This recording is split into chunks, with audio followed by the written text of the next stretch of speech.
Ipingawon daw, bibili mo kata hindi ka so ganito ka to tektaga.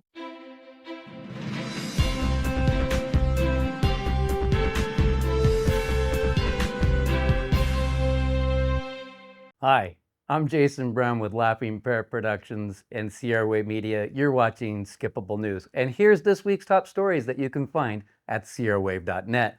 Paul Samuel Lent was sentenced to 48 years to life for multiple sexual acts against children.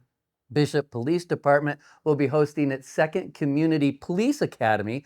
Laughing Parrot Productions premieres Dr. Sam's America.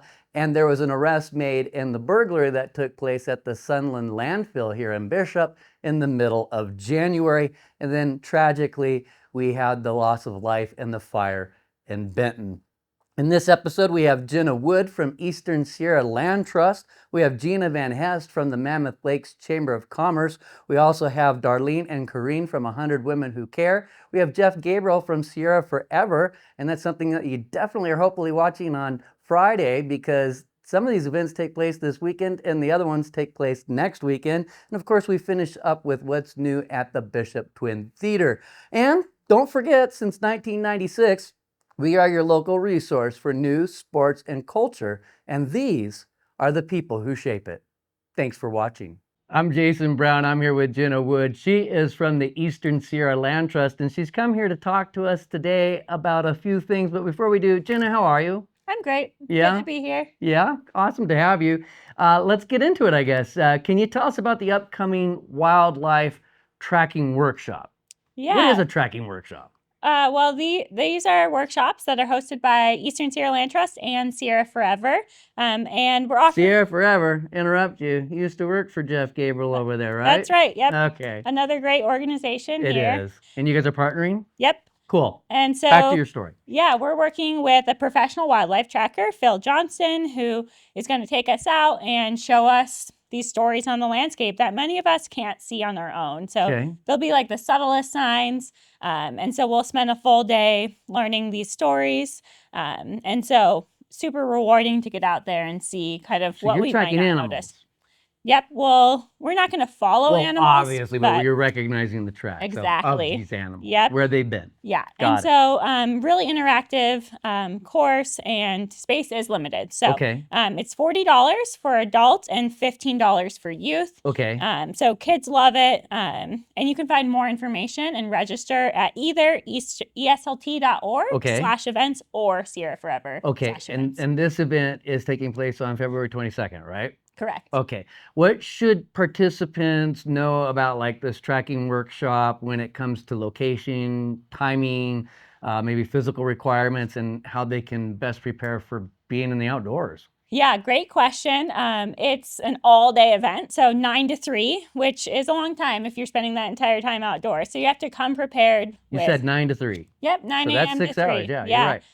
So you have to come prepared with layers, comfortable walking shoes, closed-toed shoes, pants, because you might be going through rough terrain. You're walking over uneven terrain as well. So maybe a trekking pole. Good idea. And, sunscreen, water, food. So we have lunch out there. We don't send people off for lunch. So you kind of have to come prepared with everything you'll need for an entire day.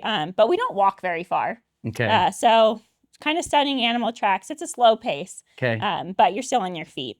And the location varies by season, but this tracking workshop will be in the Bishop area. Once you sign up, you get sent the location. Okay. Do you have any other upcoming events for wildlife lovers? Maybe they attended this one and really enjoyed it, or maybe they missed it and they really want to participate. Yeah, so we have some other great events coming up. The Eastern Sierra Land Trust hosts an annual mule deer migration corridor field trip. So this is an event on March 1st where we'll have Dan Taylor, a wildlife biologist who has spent his career studying mule deer. Okay. So we'll go out to Round Valley and learn more about these mule deer and the importance of protecting their winter habitat and their migration corridor, things like that. Okay. And then we also have a bird walk on February 15th. Both these events are free. Okay. So the bird walk, you don't need any experience. We have binoculars, and it's part of this bigger count called the backyard bird count. So we'll be using eBird and Merlin. Okay. eBird and Merlin. Could you talk about these tools? Yeah. I guess they enhance your experience of watching birds. Is that right? Yeah, so eBird I mean, and I'm a beginner, so I don't have a clue. so Merlin and eBird are great for beginner birders. I Okay. would say Merlin especially. So these are both apps that you can have on your phone, Okay. and they were created by the Cornell Lab of Ornithology.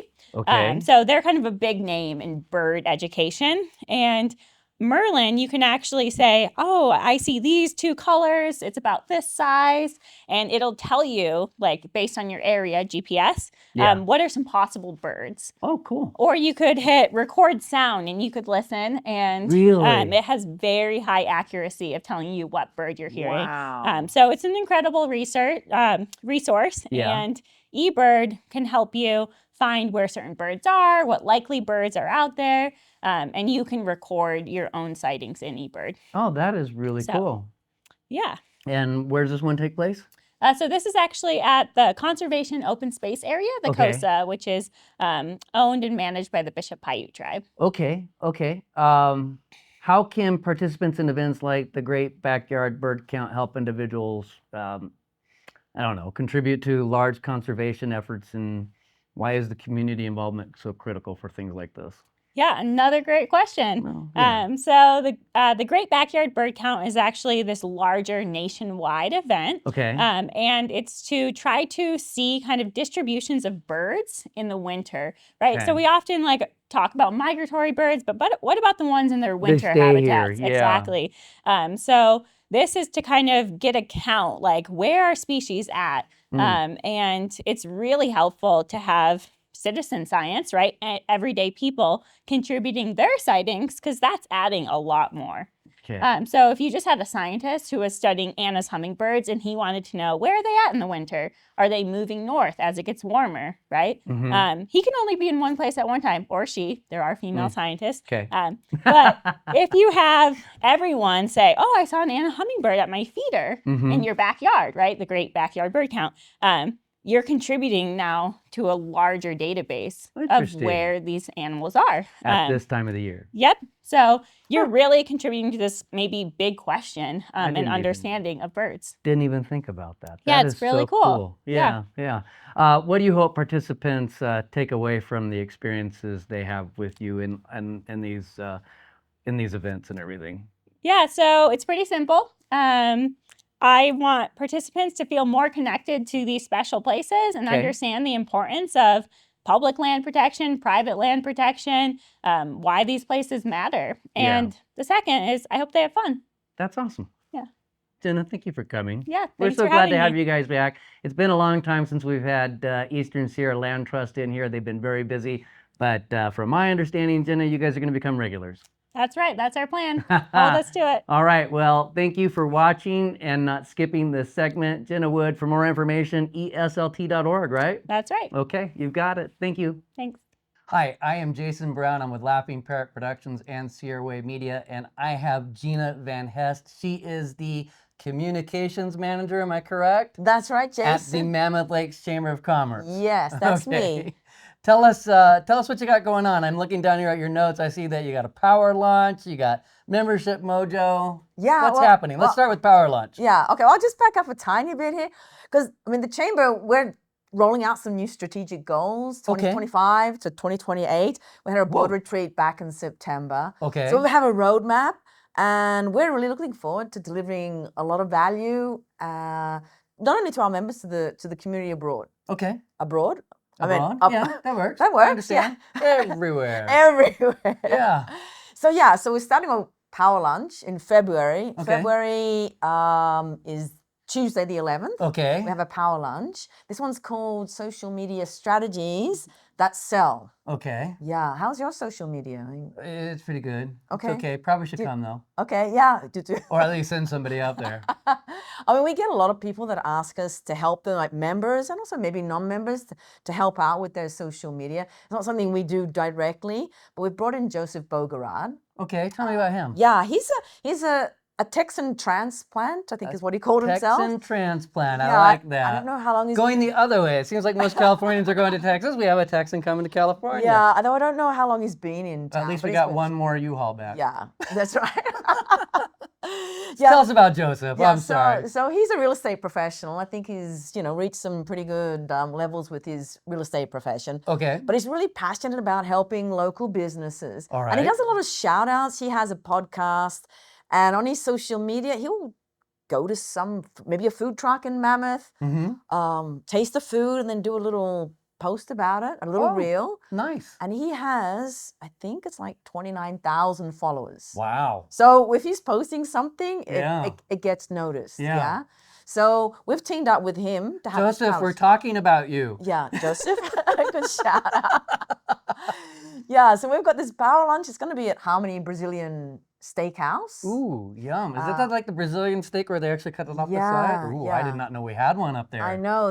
They've only been up there, I think, just over a year and a half now. Oh, definitely going to have to go to this power lunch. Yes, and they're not usually open at lunchtime. They're going to be opening up for us, and we're going to set up a little screen and everything. Oh, so cool. So this is a really cool event. Yeah. Now, let me ask you. It says from 12 to 1. Do you guys actually keep to the 12 to 1, or does it kind of stretch a little? It can stretch a little bit. We had a power lunch last week that did stretch a fair bit over time. Okay.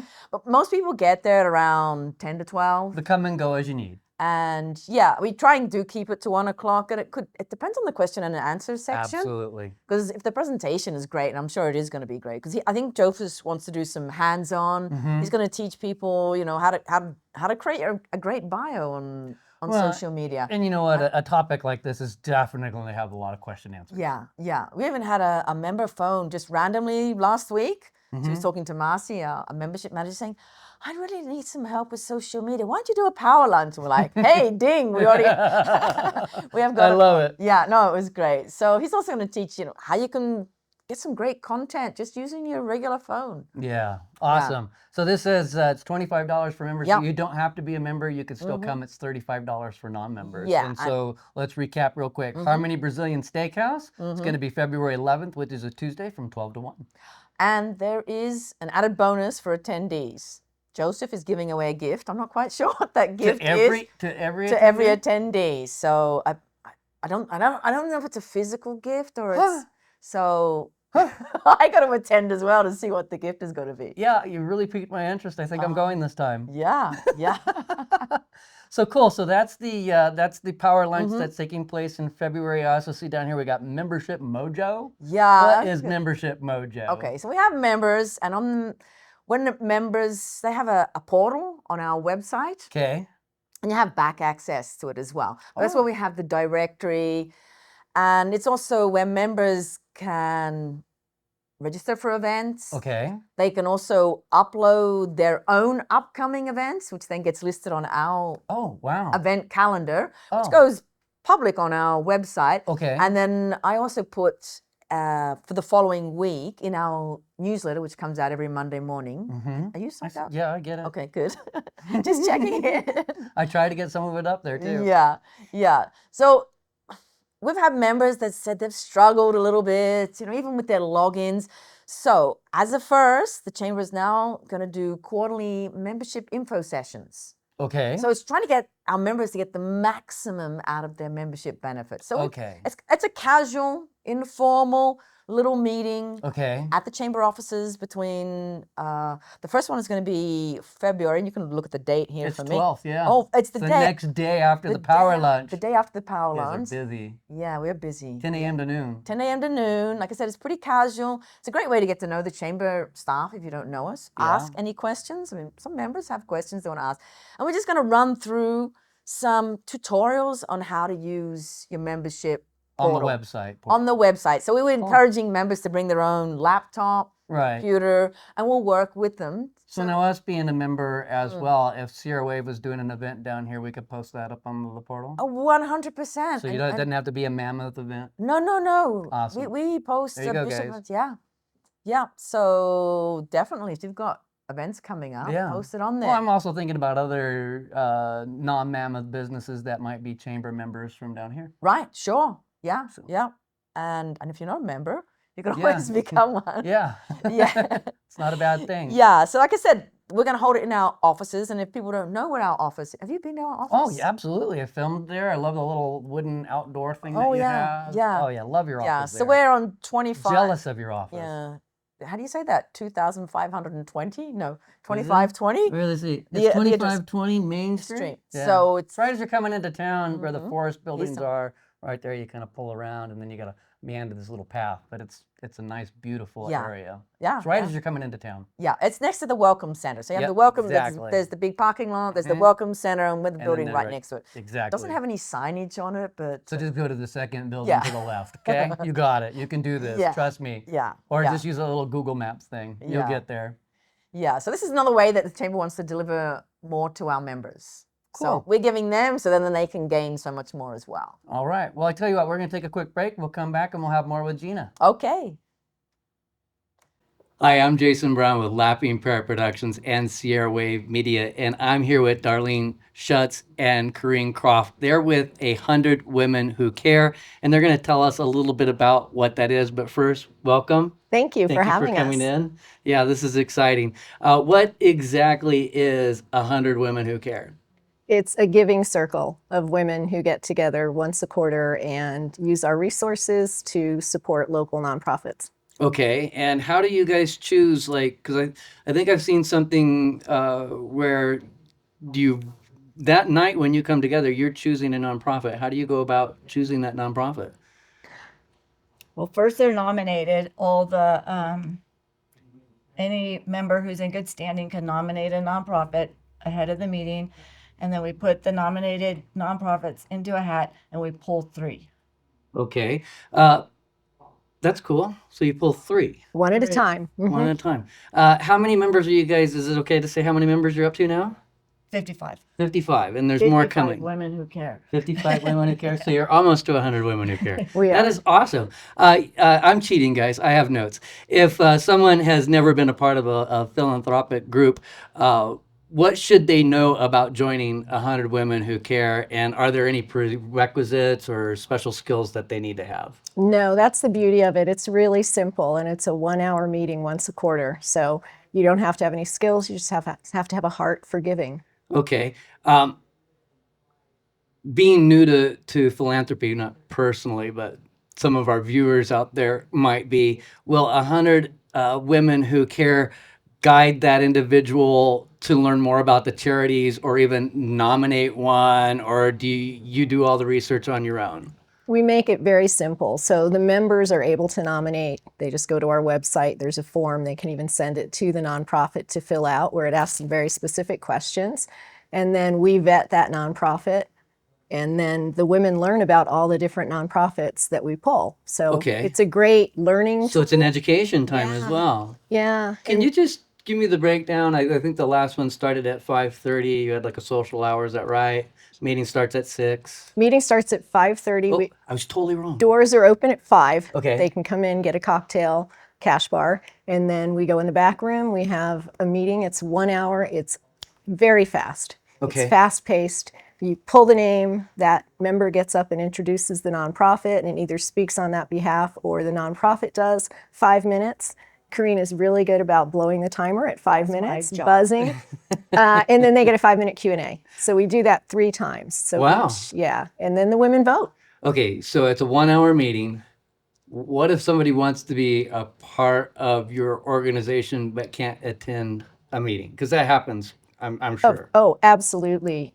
I've done the organization in other places where women have never shown up. We've had members who have never shown, but they consistently write that check. Okay, all right. So you're committed for a year when you sign up. Okay, so if they're going to attend or not, they write the check and they just don't get the opportunity to vote. Right.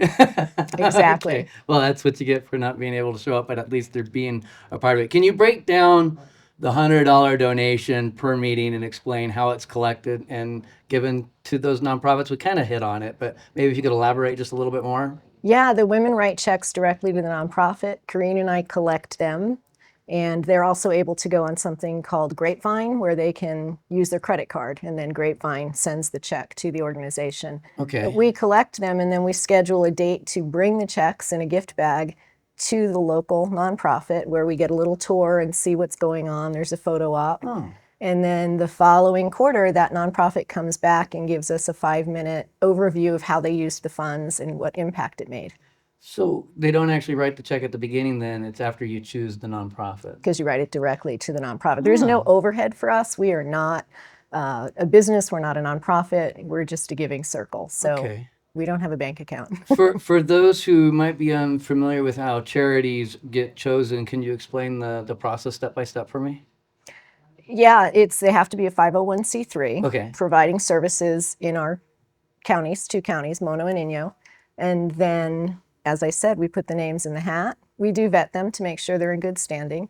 Put the names in the hat, and they talk about them, and the women vote. Literally, we have a ballot on the table. They fill it out. They really and vote. do, just like that, huh? Just like that. We're hoping as we grow to do some, more online, virtual, so that we can get some of the Mammoth ladies to join in and have someone over there with a Zoom, and we can do a survey, and they can still ask questions. So you basically be one meeting but 2 locations? That's our goal. That would be really cool. Yeah, so we might be calling on you to help us. Yeah, I was just thinking that we could probably assist in making that work. Yeah. How do you define, because talking about this, how do you define local when you're talking Inyo and Mono counties, and what type of organizations typically in our area would qualify for 100 Women Who Care? Any organization that's a 501c3 and providing services in those 2 counties. So locally, we've had a lot of the smaller nonprofits, and it's great because we make a huge impact for them. So any organization is able to be nominated. Okay.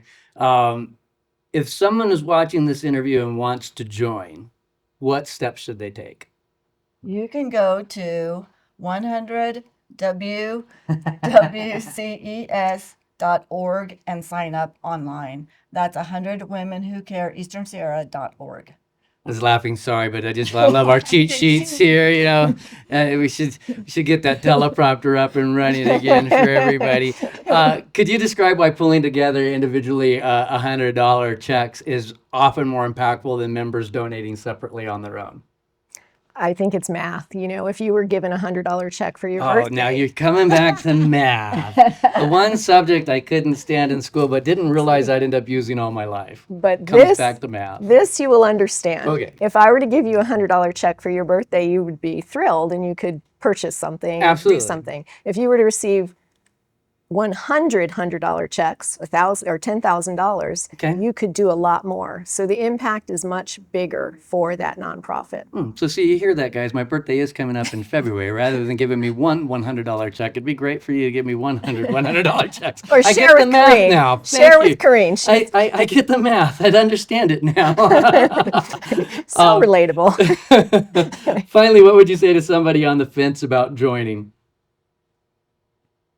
Oh. I mean, they might have concerns about time, money, Right. and unfamiliar with local charities, but I think we did talk about time. Like, you really don't have to be there to be a part of it, but the money, local charities, do you have any insight? Come to our meeting and just watch. Okay, be a part of so it. if You they don't come have to to be a member. You come and Do they have to bring experience $100 it. for the first one? Nope. If they're not signed up, they just don't vote. They can't vote or nominate, but they can absolutely listen in, be a Witness. part of it, and understand. And it's networking. There's local business women who come, and you come early and you network, and there's other nonprofits that are learning about each other. So yeah, and money, when you think it's a $400 commitment for the whole year, that's $100 check. It's less than a cup of coffee. It's not bad at all. I mean, that's actually cheaper than the dues for being a Rotarian. Exactly. And it's do you have anything you simple. want to share? Yeah, we'd like to share who we've helped so far in our last 5 meetings. Okay. And you might have to help me remember. No. Start with number 1. Number 1 was Freedom in Motion. Okay. That Great was our group. first Great. charity. Second was the Eastern Sierra Crossroads Recovery Center. Was it a good group? Yeah. Great group. The next one was Eastern Sierra Student Center. And then the next one was Wild Eastern Sierra Wild Care. Mm-hmm. And the most recent one was C5. Studios. Yeah. Wow, knocked it out of the park with great organizations to donate to. I love that. C5 Yeah. was very active in our community. They joined us to help with the Willow Fire victims. Oh, and really, yeah. they won my heart. They're wonderful. Yeah, Yeah. they really did. Erin over there does a fantastic job. But all the organizations you mentioned are great and do wonderful things in and throughout our community. Final thoughts? Come join us. We really want to get to 100 women. And if you're a nonprofit and you're watching this and you'd like to become a part of it, our members have to nominate. So it would behoove you to send a board member or someone to join. And then you have a good chance of winning. And once we're at 100 women, we're going to keep growing. You're going to keep going. You're Absolutely. Going to We'll go to be 100 plus. 100 plus. 100 plus. We're going to add a little. 100 plus women. Add a who plus care. to our logo. Yeah. Yeah, it has already been written that you will gain over 100 members. Yeah. How long has the group been in existence now? Here, Yeah. we've been doing it. November last year was our first November meeting, 5th, so just a little over a year, and you're 55 women? Mm-hmm. Oh, And yeah, you got this. We've given about 20,000. So Wow, and it grows. $20,000. When I did this in South Carolina, we grew to 175 women. So it was 17,500 each quarter. And the nonprofit does not have to report as they do on a grant. So it can go to their operations, which is so important. Anyone in the nonprofit world knows. How many of your members are already from the Mono County area? Do you have an idea on that? I do not have You an don't? idea, but I would safely say probably 95% are Inyo because of So the if we drive. get this technology working, then we could really help capture that market up there of Mammoth. more women to get involved. Maybe that's where the other 45 No, come we have from. some gals from Swamp Meadows that are Right. involved. Okay. Yeah. I don't know. Mono. It's Mono County. That's Mono, It's yeah, kinda, yeah. They kind of feel like our friends too, aren't they? They're 93514. Yeah. Yeah, they're Bishop, but they're Mono County. And I guess, and we have some, that's true, some out in Benton in that way. Yeah. Yeah. So yeah, but I would still say at least 90% is Inyo, but we're growing. That's awesome. Well, I'm really glad that you came in today. Sorry we had a little trouble with some tech. Yeah, it was wonderful. Getting us to this point, but we want to definitely have you back and share with us some more information, which we don't even have to wait until the next time because Green's got more. Our next meeting is February 4th, this Tuesday. So you're welcome to join us at Whiskey Creek and see what we're all about. Wonderful. There you go. February 4th. It's at Whiskey Creek. What's the time? 5 for the social. 5 for and the then social. 5:30 for the meeting. Promptly. And you get them done and out of there by 6:30. Yep, before usually. Wow. Awesome. Well, thanks for watching. And if you're one of those women out there, join the group or at least go by and check it out and see if it's something that fits for you. Once again, I'm Jason Brown with Laughing Parrot Productions, Sierra Wave Media. I'm with Darlene and Karine, and they're with 100 Women Who Care. Thanks so much. Hello, I'm Jeff Gabriel with Sierra Forever. We have an exciting month of February with a number of programs going on. The Alabama Hills National Scenic Area in Lone Pine. The first one is going to be Saturday, February 1st from 11 a.m. to 12 p.m. It's a desert plant walk. The next one will be Sunday, February 2nd from 11 a.m. to 12:30, Groundhog Day Nature Walk. And then Saturday, February 8th from 10 a.m. to 12:30 p.m., the Alabama Hills Backcountry. All these 3 activities or programs are free of charge, and you meet at the Mobius Arch Trailhead. Again, we have Saturday, February 1st, Sunday, February 2nd, and Saturday, February 8th are the 3 days of programs at the Alabama Hills National Scenic Area, meeting at the Mobius Arch Trailhead. If you want more information, you can go to sierraforever.org/calendar, and you'll get more information about each one of these 3 programs. Again, I'm Jeff Gabriel with Sierra Forever.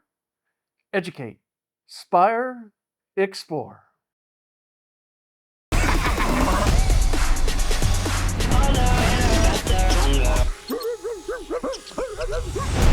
Buckle up!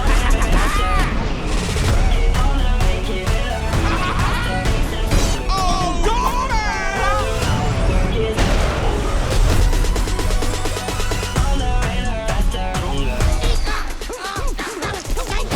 why do you always gotta lick the inside of my mouth?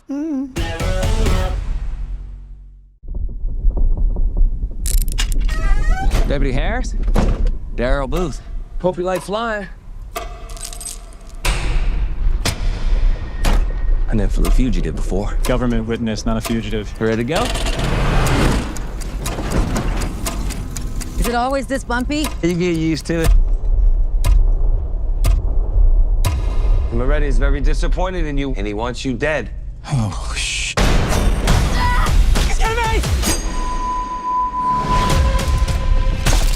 Mayday, mayday. We've been compromised. Tell me how to fly this thing. Pay attention. That's the good part. Damn it! I'm gonna enjoy this. You ever see a face turn this color before? Huh? I'm gonna tear you apart. Y'all need a pilot? Flight risk.